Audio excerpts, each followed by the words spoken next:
Oop. Alrighty. And I better mute this before it goes nuts. There. Likewise, we're going to mute yours there, so we don't need any more echo. They need my new shirt? I like this. All right. Okay, I just got through with watching Az's little post-mortem there, but the thing is, has Discovery sneakily been canceled? And put a few things together, and like, despite the little thing, oh, season 4, here we go, and they're just and he parsed the words a little bit. They're just prepping for season 4, which is in any TV show. There's a long prep, and they're just not getting prep work is a long time, even for an established show kicking back up here. And the thing is, the rating when they've been running first season Discovery on CBS itself, free over-the-air broadcast, the local TV channel, and the ratings have been abysmal. If there was anything but a Star Trek show, would have been canceled after the first episode. In fact, they probably wouldn't even made it to the first commercial break. That bad, okay? But over the everything. Generally, a Star Trek show on TV, you can count on at least maybe 10 million people tuning in. We look back to the stuff to the syndication, and I think the lowest point of the original series was like 8 million. That was like end of the third season. It was on the wrong night. The rot had set in. Everyone know, okay, this show sucks now. The producers trying to kill it. So but even then, it drew like 8 million people.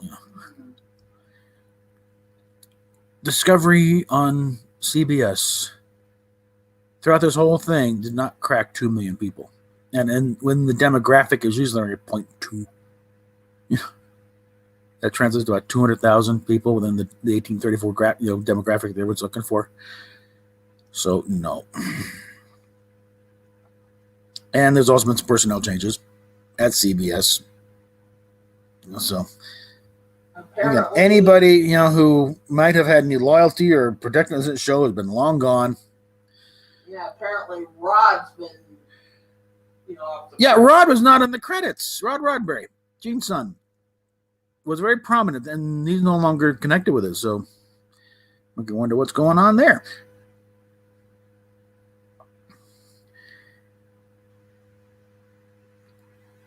And let's see, I think Alex is off doing his Clarice show to try and bring his talents to the Silence of the Lambs franchise that that he brought to Star Trek and everything else. He seems to be on a bit of a crusade to ruin anything Brian Fuller set up, because you can't do Hannibal because Brian Fuller's got that one, but do Clarice, but no Hannibal in that. So expect some strong words from Jodie Foster at some point. But yeah, it could be it's like Netflix's deal was only for 3 seasons. Do you think they're going to sign up for a 4th? Certainly not anywhere near the amount of money they were paying for the first 3. In fact, nothing compared to like the first season or so. They just no, we do not. In fact, there was a big lawsuit about trying to say we weren't paying you to go spend like drunken sailors, and Kurtzman essentially said yes, you did. They went to court. Netflix won. So they got a chunk. In fact, I think I like the theory that the reason why Doug Jones was made to look human in the last few episodes because they ran out of money for the makeup. So they had to write this. This is what happens when your budget gets cut. You have to innovate in the writing. Now, unfortunately, it was a sucky example in an episode that really this whole series should have been made. But the thing is, when you suddenly don't have the money to make your 7-foot-tall mushroom, you got to get clever and think of something out of it if you want to keep your story going. And that's what they did in that case. They thought of the holodeck made it look different. It's like, of course, ignoring the fact that why would the holodeck do this anyway? And Supreme Heretic is here. finally showing this week. Okay. And we got 5 people watching and only Supreme Heritage. Come on, people. Speak up. Let us know you're there. Oh, don't So, forget yeah, that I like think- I got on Twitter. Ken Mitchell. Yeah, Ken Mitchell, the guy in the wheelchair, apparatus, and the probably better. It's on Jericho, a much better part.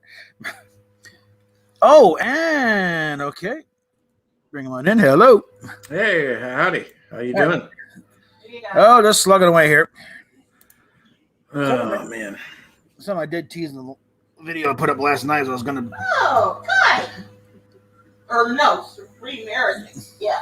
big difference. Yeah, Kai's got a mohawk. I was teasing I was gonna do this, work on this thing on the stream, but I got, it's just I want to open a model. No, it's like it's game on. Okay, Yeah. and there's certain things I wanted to do anyway, like cut away the pieces and the sprues and stuff. But Captain Trap. and is that a kit or yeah, was it's the yeah. Polar Lights 1000 Enterprise, mainly because I have a personal kit bash design of my own, where it's basically. Story being, the last and certainly least of the Constitution class ships, the USS Eldridge, as I call it, Mm-hmm. is basically this poor thing. Actually, well, how this old girl had, expressing some opinion there. Okay, never got out into active service, so they just use it as a test bed for a lot of times, which oftentimes involves new shield designs, which means hauling it out and taking pot shots at it, see if the shields hold. And unfortunately, they also tried one last stab at an M5 computer and used somebody else's engrams. It said the same thing. Thing went nuts, But in this case, they only gave it control of a coffee maker on deck 7. So Nice. it would scream and rant and rave, but then just spew coffee everywhere inside that one rec room. So it's like, don't go in that room. It's sealed off. But through the year, I finally got mothballed. But then the Dominion War came up, and they got to have ships. Even if it's just doing milk runs way back for front lines. You got to have ship. So they dragged this poor thing out, barely refit it. And my thing is swap out new nacelles, but the same struts. Modern deflector, bridge and sensor dome, and the torpedo launcher crammed up in here under the results. So, ugly looking ship. Yeah, and God, I remember in the Dominion War, all the cannon fodder were all the Mirandas. Oh, yeah. a lot of Frankenstein ships too. There's kit bashing shit just to fill in the background. Mm-hmm. Oh man, That's kind of where that's coming from, and it's kind of like, that's why I'm probably so sympathetic to Lower Decks, because it's the same sort of thing. This was not the best and the brightest crew, mm-hmm. and it's kind of bars based on the Eldridge. It's like or the Orville, where the captain is like he's only there. I'll go ahead and Captain April, but he's a descendant. He's only there because of the family name. They can't run him out because it'll look bad for Starfleet to run out of So they say, okay, look, you want to come in here? Here's your ship. Stay out of trouble.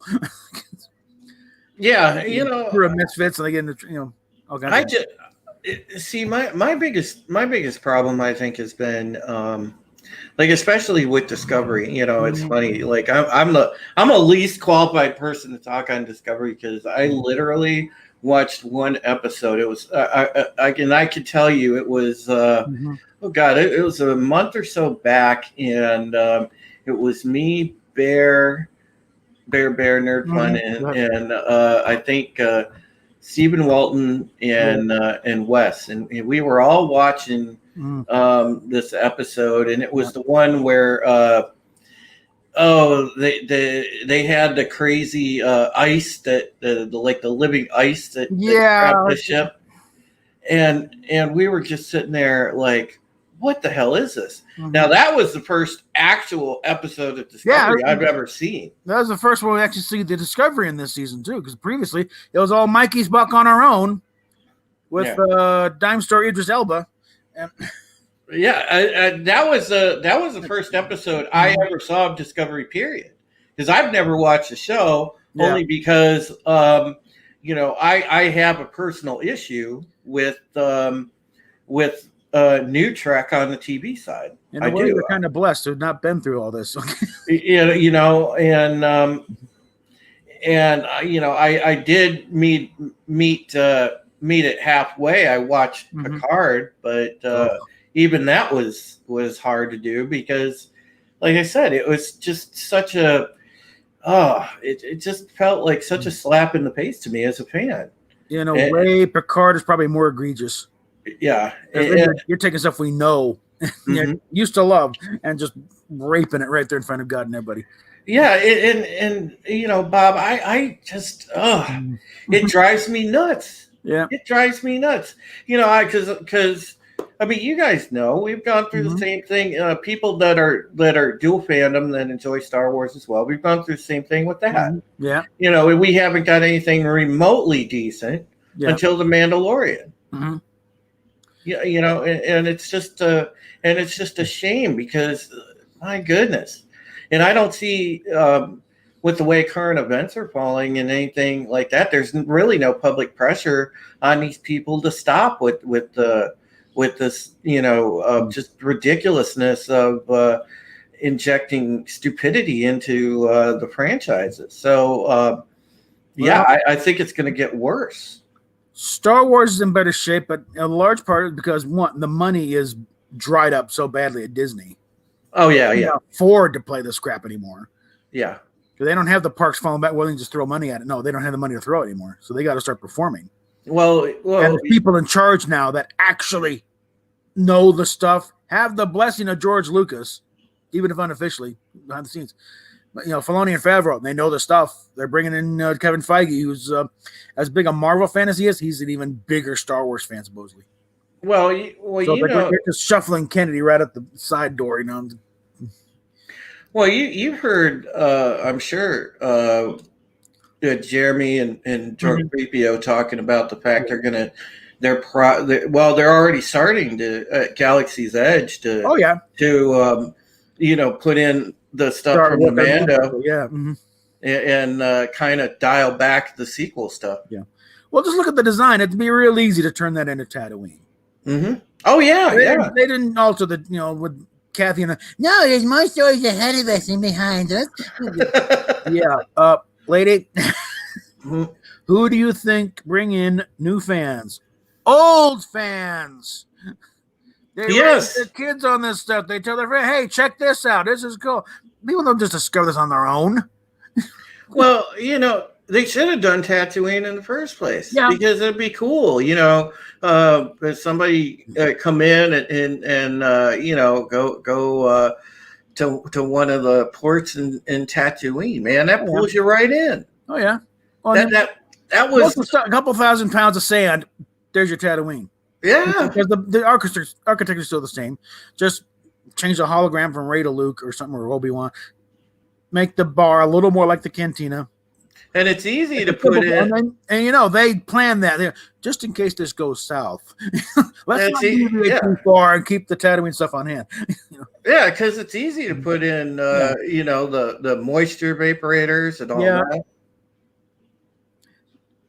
When Mary Mayhem was down there with her family and their entourage, and the kind of trip to hell at that point when she was there, they actually were playing the theme to the Muppet Show in the cantina.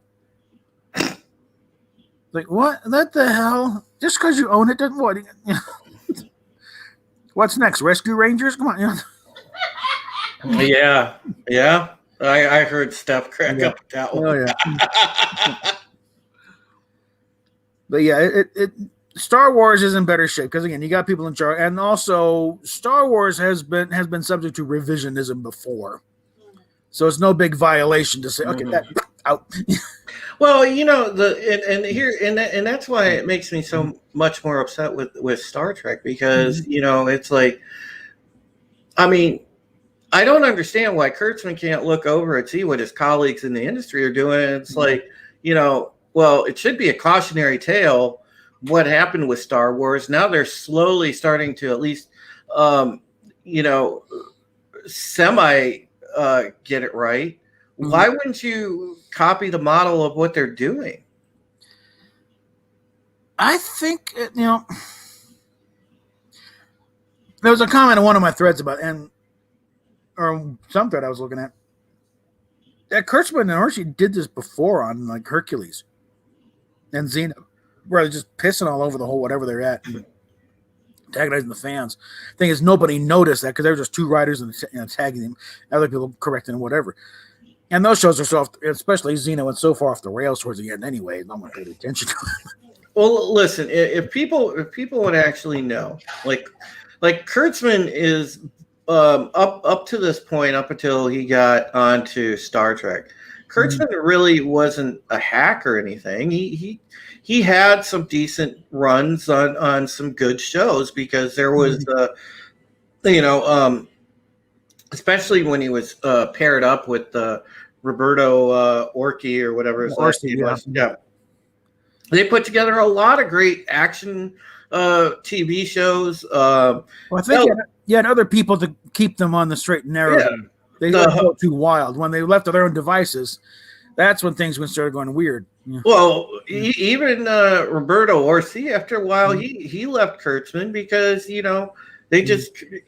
Kurtzman just took a radical departure from what they were doing. Yeah. They had a bread and butter. They were good at the action set piece TV shows. Yeah. The Hawaii 5-0 reboot was really good.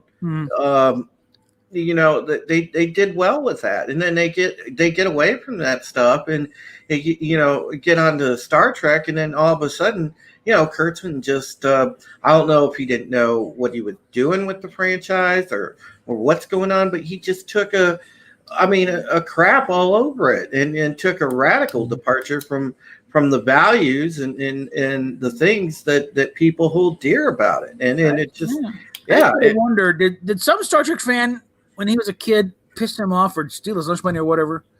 Must have. And this is his revenge. He must have. He must have got beaten up. Strange. I don't know. Must have got beaten up by a guy that had Vulcan ears.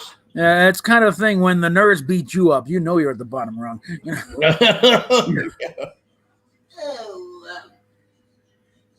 So I don't know. I just I'm so frustrated with it right now. The other big thing, because Bob, I write for Bounding, and we were doing back when we were covering the stuff with Anas Abdeen. Yeah. That's another reason I refuse to watch Discovery because I got to know the guy. I talked to Anas a number of times on Twitter. Nice man. Oh yeah. And it was a crying shame to see what happened to that. I wouldn't. That was just another reason I did not have any desire to watch Discovery. Did we actually talk? Yeah. Okay, yeah, I guess Nas called us when we were only in a spot and talked to him for a while. I blanked it out the memory, I don't know, but it's been a very wild year. So yeah. While you were in Halifax Medical. No, don't get me started on how wild things are right now with that, Bob. I remember Kowalski. I talked to him for a while. But that was interesting. Yeah, I think I do remember talking to Anas for a bit there. Yeah. Yeah, remember it's a crazy start to this year. I just got back from spending the week in DC. So. And you made it out alive. I did. I actually it was funny when I was down there because I was documenting it. I actually live streamed from the march, and when I had ended the stream, between the time I had ended my stream, I was getting ready to go and have lunch. Mm-hmm. And I made it to the metro and got on board the train, and not even 6 minutes into the ride, it came over the, all the news broke that the Capitol had been breached. But boy, I don't know, like that timing, just like I got out of there in the nick of time. I missed it all told by about 17, 18 minutes. Yeah. So I mean, as far as the standards of riots over the past past year or so, I think this is pretty small potatoes there. All they just break some windows. Oh, it is. They broke some windows, took some selfies. That's it's complete. It's complete media spin. Yeah. And I know. I'm not going to turn your show into a political pest, but yeah, they pulled the plug us pretty quick. But I will say it's kind of balls. Yeah. Biden calling Cruz the equivalent of Joseph Goebbels, when it's like they're not doing nothing but high level propaganda. Yeah, all you have to do, folks, is just watch the media spin, and you know what's what. Mm-hmm. And I can tell you, if anybody has any questions of what went down there, what it was like, feel free to chat me up on Twitter. I'll give you my own account from my own two eyes. Because there's a big difference in between reality and what the MSM tells you. Oh yeah. No, my news sources are primarily Tim Pool, Stick, Sex, and Hammer, and occasionally exactly. Yeah, that's why. It's like forget it. Yeah. Just TV's barely on anymore, and when it is on Amazon, or watch a Grand Tour or something. Yeah. The one good thing was I got to visit my dad's grave in Arlington National Cemetery, but there wasn't much sightseeing beyond that because Thursday when I had gone to Arlington, everything else, obviously there was beefed up security everywhere, so you couldn't get to sightsee if you wanted. So so I basically just got the hell out of there.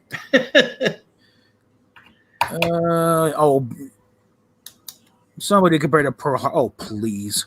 Oh yeah, Schumer did. Oh wow. I've had no use for Schumer for years anyway, but it's like Yeah, the only reason that people know who he is because of his, because of his unfunny cousin. Well, but a lot of people think, no, I've known who Schumer was for God. Oh yeah. Oh, Amy Schumer was his cousin. How nice. I remember when Schumer was in the House, for God's sake.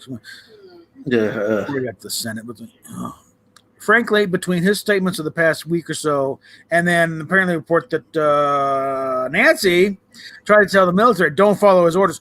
Okay, that's insurrection right there. He's still the president for another week, dumbasses. Crazy Nancy, man. I'm just waiting to the point, like, they're back in a corner. It's like, look, it's looking like they're going to slap the cuss out. I need a second to step off the plane in Florida. It's like, go out in a blaze of glory. Incite the Insurrection Act and clean house. What the hell? Yeah, it's come through, honey. StreamYard. Yeah. Is that the stream? Yeah. Oh, okay. Well, fine. Steph, be careful, by the way, dropping links. Yeah, we drop an open chat, then we could have anybody join. Yeah, because there's been a lot of rampant trolling. Okay. So I would pull that out. I would delete that link if I were you. Yeah. Okay. Meanwhile, Daniel's Hot Topics, he's been a pretty loyal poster on the show, so even though he's usually whoop. There we go. You just cut his camera. There we go. Yeah, what the hell? Bring him in here for a while. Hi, Captain April. What's up? Right. Hey, Dan. All right. Yo. How you guys doing today? So, well, we're slogging away here. Yep. Having coffee and BS. Yeah. Good. So, how did you like the finale of Discovery? My video is up there, and I think declared it the stupidest thing I've seen on television, and then considering the past season, that's saying something. Yeah, like I was telling Anti-Trekker, it left me I was like, it's not perfect. You know what I'm saying? There were scenes that made absolutely no freaking sense whatsoever. Yeah, they're supposed to be an interrogation. They're supposed to trying to get Book to cough up some information. He scream. No, they don't ask my damn question. Yeah, they're making him scream, and Maggie, oh, I don't do it. It's like, what? It's all a bunch of screaming and moaning and whisper acting. And there's no content. The plot makes no sense whatsoever. Yeah, it's true. It's just and this is why the accusation, the charge comes in. These people are hacks. They don't know what they're doing. Mm-hmm. You got a bunch of they're big writing experience because a lot of writers from the Gilmore Girls. Mm-hmm. Literally, this is their experience. Gilmore Girls or Vampire Diaries. Yeah, get those writers. Yeah, and experienced sci-fi writers have had problems writing for Star Trek. Even go back to the original series. At These guys least are Hugo Award winners, and they cannot work a Star Trek plot to work unless being handheld by Dorothy Fontana through the process. At least with Lower Decks, they had the idea to start with a fresh crew and Well, a lot of that's going for because Mike McMahon had plotted a lot of in this little imaginary season 8 of Next Gen. Just put out in the book, Warped. I need to check that out, but a lot of the ideas are coming from that. They've already gone through a few of them. But again, I grew up on sitcoms anyway, so I was fine for a Star Trek sitcom. Yeah. And also, a lot of the complaint, even the harsher critics over at Midnight's Edge, and I think even Doomcock may have backed off a little bit, and they say it's not, it's watchable in their eyes. Because and Thomas said, no, this is the only show, this whole thing that is in the proper canon timeline. It's down to whether you like it or not. Well, I would say, lower. I mean, it's not saying much, but Lower Decks is at least the less egregious of the three. Yeah. And thing is, it's safely off, and it's not even the same division of Starfleet. Different uniforms. These guys deliver pizzas. Okay, that's about it. Oh boy. They're in the back. They're in the back, way away from the front lines. They're not on first contact missions. They're not exploring stuff. They're going to established worlds. We've already got an embassy probably there, or at least some kind of contact. We're here about that stuff you ordered. We're going to set up that communications array. So there should be no risk. But granted, they need to be equipped to deal with unknowns that happen every once in a while.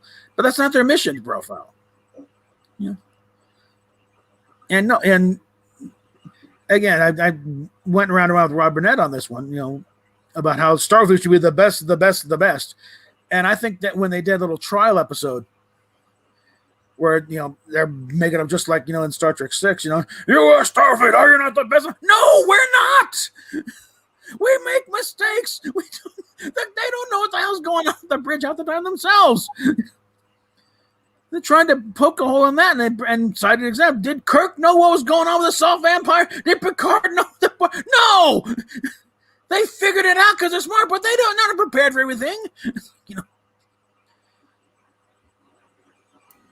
Yeah, I mean, I would like to see, something. I kind of agree with what Nitpicking Nerd said. An animated, even a live action show with the Titan. I think they should have went and did something like that. Listen, I've read a fair amount of Star Trek novels. I've read far more Star Trek novels than I have any of the EU Star Wars stuff. So I enjoyed the stuff like I read some of the Titan books. I wouldn't even mind them doing a show about Ezri Dax's ship. I thought that that was an awesome ship design, and I thought it would be really cool. The kind of interplay and strain between her and Julian, because if you've read some of the books, it's implied in there that they got married. No. And had some, had a ugly sort of breakup, and they got a divorce. So you've got sparks there, and you've got all kind of things going on, and I think that would have been a good jumping off point. And I wish that they would just have ideas that could keep Trek streamlined and moving and keep people happy. This stuff that they're putting out right now does not really make a whole lot of fans happy. It makes a small percentage of the fans happy, but it certainly doesn't make the greater fan base happy. Mostly, like I think Az in his last video I just watched before this, but whether or not Discovery's been secretly canceled, and you point out that the way they wrapped it, it was like putting that card up, the Roddenberry quote, and then ending with the original series theme. It shows the original series theme, and that could be seen as provocative. Nice big "F you" out the door, on to the fans. But that seemed much more like a series finale, which we've been hearing all along. That was the idea. It's like, no, wrap it. You've overstayed your welcome. Yeah. Take care, Captain Trek. All right. Yeah, the ship I was trying to think of, Ezri Dax's ship, is the USS Aventine. Oh, okay. Yeah. So if anybody that really likes starships, look up the design for the Aventine, because it is an awesome ship, and it does have quantum slipstream drive. Okay. Let's look at this. Well, it's kind of blocking my keyboard here. Aventine. Yeah, it's here. I'll put it in the private chat how it's spelled, Robert. I think I got. Ooh, I got it. Yeah. Yeah. Yep. That's how big is that ship? That looks large. It's a fairly big ship. It is a sizable ship, actually. So in this looks bigger than the freaking Sovereign class. I believe it's right up there with. I think that is. I'm seeing a model. I think that is a Sovereign class. It's like somebody's modified an Enterprise E. Yeah, that's a big ship. Let's see. Where are we? Oh, private jet. Yeah, I got that. Here. Yep. But yeah, now some I think talk about the fair. I think if they had a serious show in the same era as Lower Decks, like a Titan show, or even this, anime would be the best way to go, because then you could have a slightly more serious style, the less cartoony style there, but that way you could have all the cameos and bring in people. Wouldn't have to worry about Patrick Stewart and everything being sure you could do the voiceovers from home, Well, there's the I mean, you could always do like the sort of like 3D animation. You don't have to do like full on cartoon animation. You could do like a 3D style animation and do a serious tone show, or even the animation style. If anybody remembers the old the old 90s X-Men cartoon, something along those lines. Oh yeah. Oh heck, Johnny Quest back in the 60s.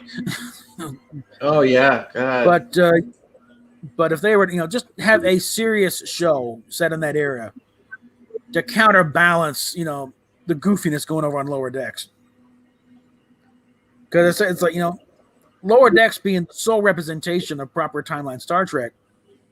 It's like if Hogan's Heroes or McHale's Navy were the only World War II shows on the air. Making it look like a rollicking good time, and everyone, these people are crazy and whatever, and you don't have, something like Combat or the Rat Patrol. Bob, do you remember Black Sheep Squadron? Oh yeah. As a matter of fact, I'm actually reading the book. Yeah, we got Pappy's book. I first read it in junior high, but first let me Colonel Pappy Boynton. Oh yeah. Let me get a second. Oops. What am I doing here? Let me hold on a second here. No, I unplugged. I just don't need to show the camera my crotch. Thankfully, I'm wearing pants. Okay. Hey, the broads on Twitch do it. They get a lot of money for it. Yeah. And if I were a girl, I'd be doing the same damn thing right now, probably. But here we go. Pick this up. It's a chain of used books, media store, Second and Charles. Got them all over the country, but they're still kind of scarred. They got a couple out here, and there's one in Gainesville, Florida. I forget where exactly. I think I picked it up in Broomfield. But this is the original cover here of the book. Now, folks, we're talking about Major This Pappy is yeah, Boynton. this is yeah, Yeah, and just discovered a while ago. It's autographed. awesome. Yeah. It's personalized, so the worthless kind of thing. But August 9th, 1981, to Linnea and Marv with warmest regards, always Pappy Boynton. So Yeah, and I got this for free. yeah, the funniest thing about that is the guy. You want somebody, you like those type of heroes, like Captain Kirk, like a man's man. Oh, That guy right there was a man's man. If you read, a book about him or something, and you find out more about Pappy Boynton. So fans, if you enjoy like a man's man and a good hero, read that book, because that's a real life hero right there. There's a History Channel special on the Black Sheep, and mostly on Pappy. Arthur Kent hosted, but they talked to a lot of members of the 214. And also when they got just to nerd out over combat aircraft, because I'm a combat aircraft nerd. Yeah. Boy, when they got the Corsair, that sure was a game changer. Well, the Corsair's a story into itself. It was originally intended as a carrier aircraft, but that big old nose on the end, they couldn't figure out how to land the thing on a carrier without missing. And the Brits were the Brits were the one that actually corrected the problem. Because when pilot finally figured, hey, look, if you angle it so in the dip in the gull wing, you line up on the boat that way, and that way so you don't have to line up to the last second. Mm-hmm. Then suddenly the Navy got him again, because before that it was a ground-based aircraft because they couldn't figure out how to land it on a carrier. But yeah, it was a game changer because boy, they got up in those things. Man, they just absolutely shredded through anything the Japanese could throw out there. Yeah. Part of the thing is because the Japanese Zero was very lightly built. Mm-hmm. Some of them weren't even metal. It was fabric, fuselages. That's why it's so damn fast and maneuverable, but there's no armor at all. So and some of them actually, when they were to metal, they use magnesium. They used to put light alloys. Magnesium burns very brightly and very hot. So that if you're firing tracer rounds into a Zero, it's a good time to just burst into flames. Oh yeah. You don't even get to the fuel; it's the hull that's burning. What? Tell them about my own personal World War II hero. Who is your person? What? Tibbets? Tibbets, yeah. Sometimes you got a fixation with Enola Gay. I don't know. And that crew. Well, it's not a fixation, It's just I like the guy. Well, yeah, okay, fine. That's nice. It was funny at that History Channel special about the Black Sheep. They're talking about when they got to the TV show. There's only two factual things in it, really. There was a squadron called the 214th Black Sheep, and it was led by Pappy Boynton. Other than that, no. A good movie, Bob, I don't know if you saw it, was I want to say it come out a couple of years ago. I think it come out 2018. Might have came out 19, but it was the new the Midway. The guy that did. I heard. I hadn't seen it. It's actually. I actually loved it, man. It was a really good movie. They did justice to history. It didn't jump the shark. There were a few action scenes that kind of you just kind of might have chuckled because you wonder that's a little bit of a stretch, but there were only like two scenes like that. They stayed very, very, very accurate and true to form with historical events, things that happened. Boy, it had some really good performances in it, and it's a funny cameo that's in it.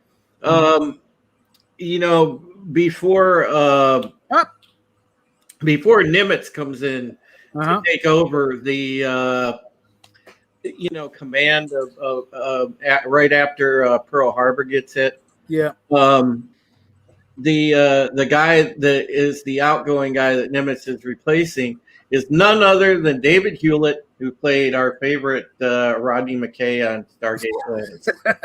So, Tom, Midnight's Edge minutes. Yeah, welcome, Tom. Hail. Hey, I got like 2 minutes. Just wanted to All hop right. in and say hi. That's enough. Okay.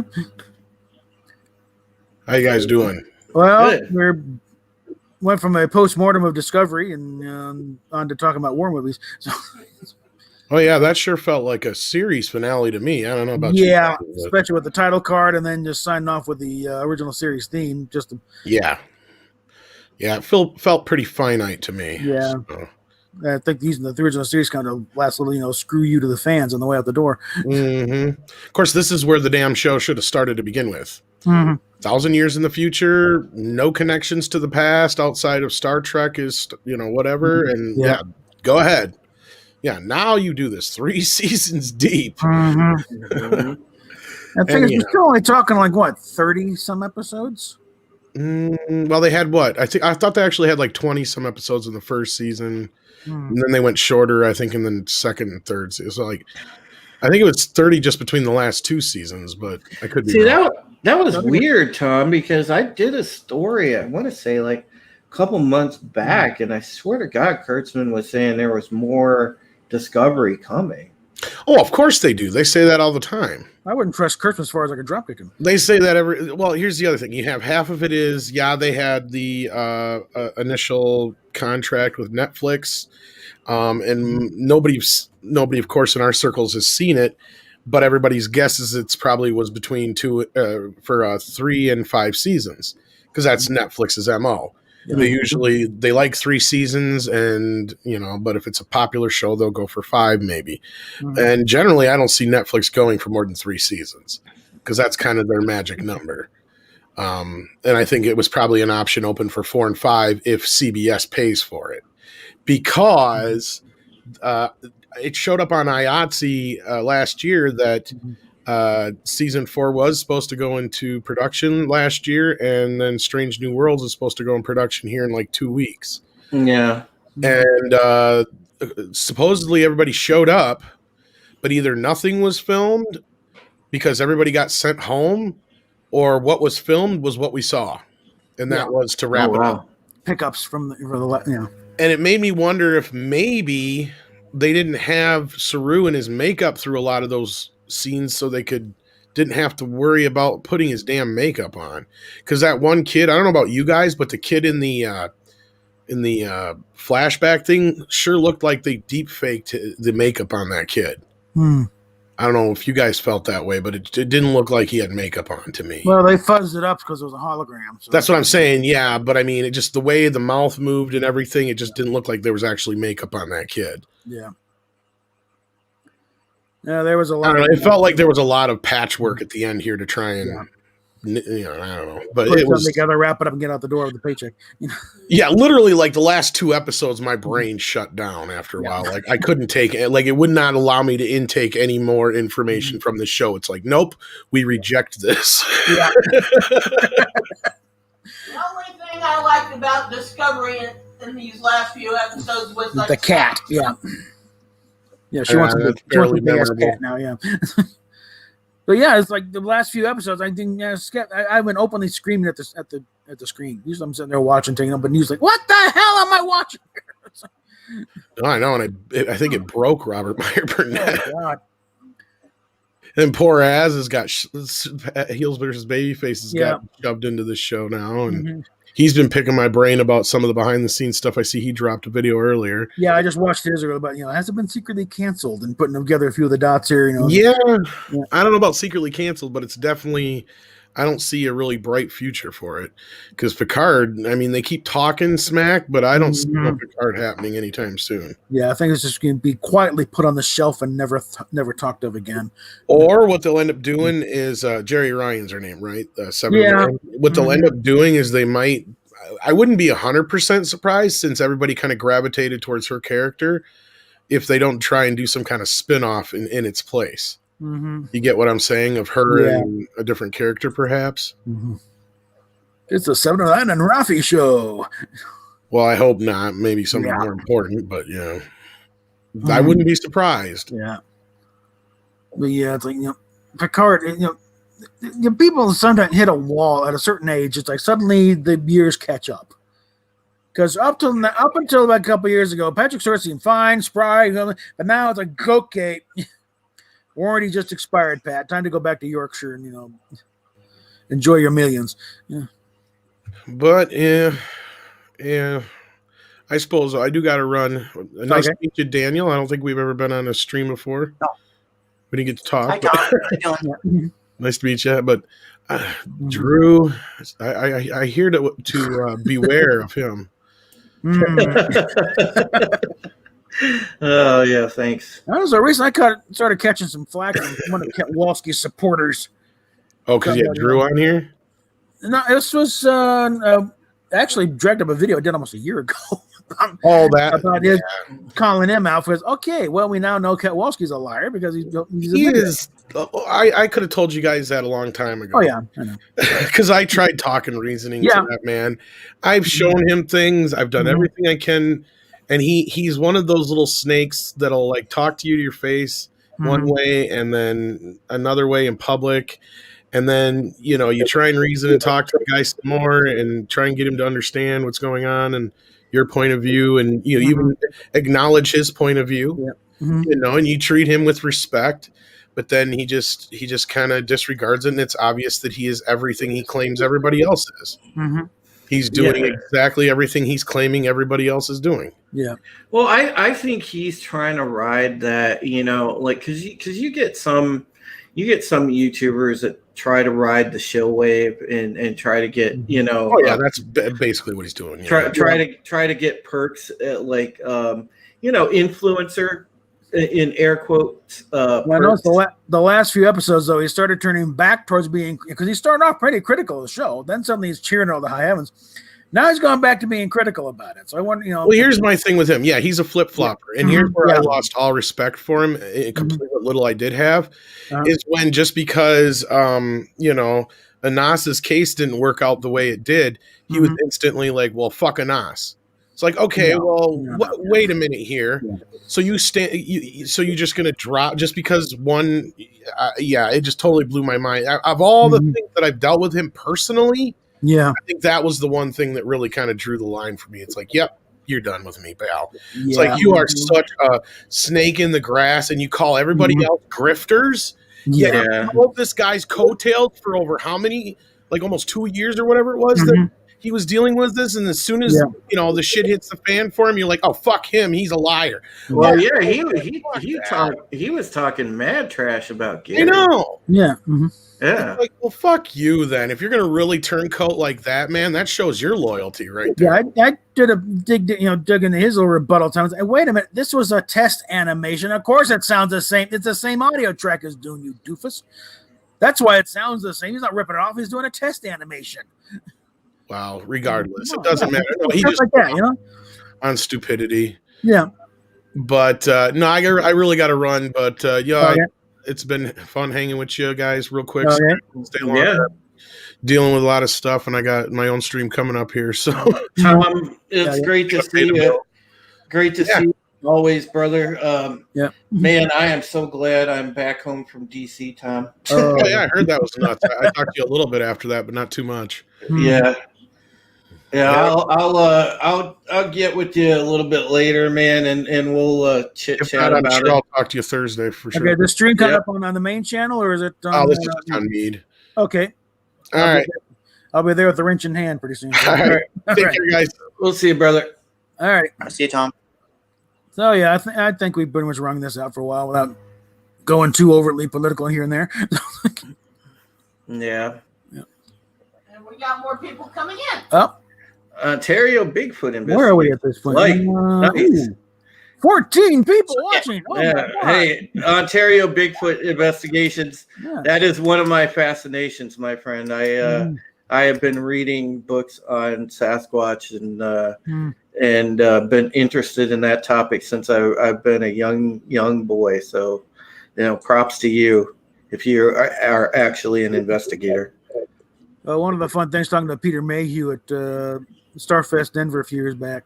Oh, yeah. Is bring up the thing about when they're filming Return of the Jedi. And they warned him, don't wander off set without somebody with you in costume. because they're up in the Pacific Northwest. This is Bigfoot country. Yeah. And we don't need some hunter out there thinking, I got one. Yeah. Well, it was funny because like on the way when I was driving back home as I left the hotel in Virginia, one of my buddies in the community, Angela Straben, shout out to him. I stopped by Angelus's place, and he lives in PA. He's around kind of around generally around the Harrisburg area, but he lives in like one of those like small towns. And I was as I was driving through PA to get to his place, you go over this long bridge over the Susquehanna River, and man, as soon as I got onto 441 there, I was going around this big old bend, and I'm just thinking to myself, man, there's all this wooded area around me. I'm like, God, this is prime Bigfoot country. And it is, because there's a lot of been a lot of sightings and things recorded in PA, and Ontario probably knows this because he probably keeps up on that. And yeah, I joked with Angelus when I got to his place. I said, man, you live in the middle of Bigfoot country. I said, be careful growing out your body here, man. Yeah. No, I heard that there's been sightings in every state in the union except maybe Hawaii. Yeah. And there may have even been one in Hawaii or some crazy guy in the jungle. Oh, yeah. Well, I live in Ohio, and that's a big, surprisingly a big hotbed for stuff. No, I suppose there's even been a couple sightings out here. Who knows? I don't know. Well, yeah, I think we pretty much wrung this one dry, and I do feel kind of obligated to be over there when Mead starts. So. Yeah, and I appreciate Steph. I appreciate you sending me a link, and Bob, I appreciate you being so gracious with your time and allowing me to come on and chit chat with you. And I look forward to doing it again. I would have done it much sooner, but man, things have been running crazy and taking care of mom and everything else. I've been busy most of the time when people have sent links. So I'm just glad that the time was able to match up and I was able to come on because I've been meaning to. Yeah. So. Well, we're hoping we will get a place by the end of the month, and I'll have a room all to my own, little mad scientist, playhouse thing. Nice. Get some sound. We got a better mic because this poor thing is like the mic stand broke while I was actually sitting on top of a pill bottle. Now. Well, the best thing you could do is pick you up one of these. Oh yeah, for I'm thinking about $100 over at Walmart. Yeah, they got those. I got my Yeti a couple of years ago at Best Buy, and they had it on sale for about $78, and I just grabbed one, and it's well worth it. Well worth it. No, especially if they actually come through with that second stimulus check. Okay, I'm getting a new computer and go a little nuts there for a while. But yeah, I think we're going to wrap it up here because actually more than an hour, no one's going to want to tune in anyway. So, all right. Do you do a thing where people plug their channels or? Yeah, sure. Plug away, folks. All right. Well, folks, you can find me at Supreme Heretic on Twitter. I also have a YouTube channel that's also Supreme Heretic. You can find me here, and I talk about a variety of topics. Lately, I've been doing a lot of streams talking about obviously current events and what's going on with our country. But on Thursdays, I do a show called the Pegasus Actual Podcast. If you enjoy escapist entertainment, you like Battlestar, we are going through and reliving the Ron Moore version of BSG, which was outstanding. Yep. And if you guys just want to enjoy a good episode discussion, pop in on Thursdays and check that out. 9:00 p.m. on my channel. And then besides that, you can read my stuff at boundingintocomics.com. And I kind of want to do some more, unexplained phenomena type content and whatnot. So, yeah, if anybody would like to collaborate on some things like Sasquatch, UFOs, anything like that, please reach out to me on Twitter. Shoot me a DM, let me know, and we'll try and set up a live stream and address that topic, because I love stuff like that, especially like Sasquatch and kind of the missing 411 stuff and UFOs. Man, I'm all about it. So hit me up with that. All right. And Steph, there was an episode of CSI a few years ago, a bunch of years ago, where they're investigating a suspicious death at a vaguely, disguised Star Trek convention. And they showed this guy making sort of a dark and grittier version of this show. And you ever see that one? Yeah, I do seem to remember that. And yeah, the guy does his presentation, and the one guy sends up saying, "You suck." That's Ron Moore. Nice. Yep. He's come a long way, boy. I emailed him immediately afterwards, like, "Hey, Emmy nomination. There we are." So were you channeling me when you did that part, Ron? Okay.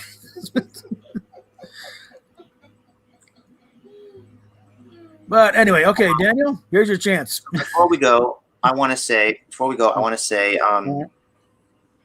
I started off as a big defender of Discovery. I liked it because we haven't had Star Trek in a long time, like since 2005, right? So I like Discovery, but now I'm kind of like, not so much. It's nothing special. But I am excited for the Section 31 show. Ooh. It's something new, What? Well, Not good? It's on you, because we're talking the same bunch of writers. I'm not excited for anything this bunch. I mean, yeah, well, it's a new thing, so it could be okay. But see, what I don't like is they had to send Giorgio back in time. They had to create this whole storyline where the universes are splitting apart, and she's being split apart. Isn't that is so contrived? Like, time travel makes you sick. It doesn't make you sick. People travel through time all the time in Star Trek. They couldn't just send her back. They know they got to make it some kind of reason. They had to invoke the Guardian or forever. Yeah, and like I said, somebody in the comment, and I review that one, said that it's in Harlan Ellison's will that nobody from Star Trek is allowed to even touch City on the Edge of Forever. So if they did that, yeah, there will be a lawsuit if it's not already filed already. Them suing them for breach. No, you were not allowed to touch that story. You don't have the rights to that stuff. And Harlan had been holding off writers for years who wanted to invoke the Guardian. I think he only let Dorothy Fontana do it in the animated series because they liked Dorothy Fontana. And the Guardian was barely in it anyway. Yeah. So we'll see how that goes. We'll see what happens here, yeah, because, where do you think the Guardian Center? Where do you think the Guardian back to 23rd century, Federation space, so she can take over Section 31 and mold it in her own image. Oh, now you show up. Finally got the emoji to work. Okay. I don't know. I'm kind of hoping he sent her to the. Yep, there it is. Picard season 1. We had a back and forth last night about trying to get that emoji work because he just joined the channel, but couldn't get the emoji working. Now it's working, but live chat. I don't know because you were one of maybe 3 members, so it doesn't come up a lot. And we're just wrapping up, so yeah, that's it. And you're at the channel already. So anything else? Dig around the thing. That stuff going back several years. And I think I might do my own little post-mortem of the entire Discovery thing myself later on. But for now, we're going to go. Let's see if I can get no more on what Midnight's Edge is going to be doing here soon. Because Tom just said he's got one. Yep, here we are. He's got a tomfoolery one coming up, and apparently it's live now. Or